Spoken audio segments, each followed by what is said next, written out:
2025 में सारे branded stocks के प्राइस नीचे क्यों जा रहे हैं? जैसे एप्पल, टेस्ला, रिलायंस, जितने भी ब्रांडेड स्टॉक्स है सारे के प्राइसेस बहुत ही ज़्यादा डाउन जा रहे हैं। क्या एक अच्छी बाइंग अपॉर्चुनिटी है या हमें अपने पोर्टफोलियो को सेल करके निकल जाना चाहिए? आज हम लोग इस वीडियो में डिस्कस करने वाले हैं कि ये ऐसा आखिर 2025 में हो क्यों रहा है। मार्केट अभी और नीचे जाने वाली है या यहाँ से ये बाउंस बैक होने वाली है।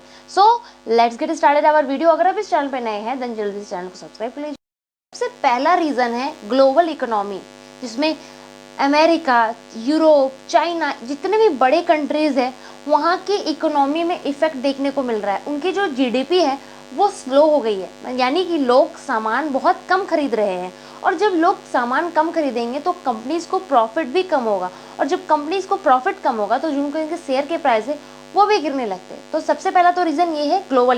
और सेकंड जो रीज़न है इंटरेस्ट रेट हाई होना।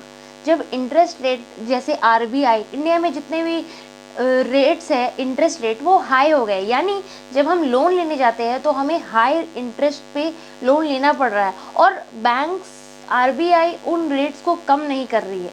ये बहुत बड़ा रीज़न है क्योंकि इससे कंपनीज कम लोन ले रही है और कंपनीज का ग्रोथ लेवल थोड़ा स्लो हो गया है। एंड इससे क्या हो गया कि हम स्टॉक मार्केट में पैनिक की सिचुएशन और सेलिंग का प्रेशर देखने।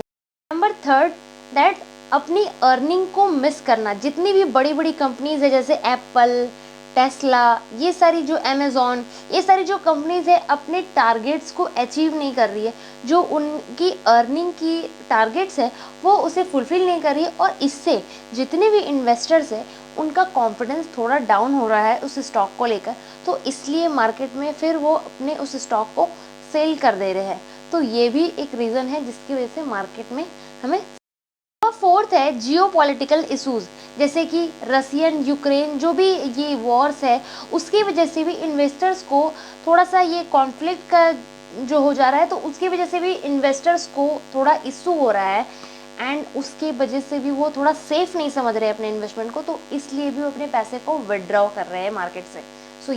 और पांचवा रीज़न है एआई। 2023 से 24 में थोड़ा सा रियलिस्टिक तरीके से अच्छा हमें रिटर्न देखने को मिला, बट अब क्या है कि वो थोड़ा सा जितने भी एक्सपर्ट है उनका कहना है जब एआई के स्टॉक्स गिरते हैं तो वो डायरेक्टली आईटी को इफेक्ट करता है, और जब आईटी पे इफेक्ट आता है तो वो टोटली मार्केट पे इफेक्ट आता है। तो ये थे कुछ 5 रीजन जिसकी वजह से हमें मार्केट थोड़ा नीचे देखने को मिल रहा है। आपकी क्या रिकमेंडेशन है? आपको क्या लगता है क्या कुछ होने वाला है? क्या मार्केट यहाँ से ऊपर जाने वाली है या नीचे आने वाली है? आप मुझे सब कुछ वो डिटेल्स कमेंट करके बताइए, मुझे भी जानकर अच्छा लगेगा। एंड मैं इस चैनल पे ऐसे और इन्फॉर्मेटिव वीडियोस बहुत सारे लेकर आती रहूँगी। जल्दी से चैनल को सब्सक्राइब कर लीजिए, बेल आइकन पे क्लिक कीजिए। Thank you for watching. मिलते हैं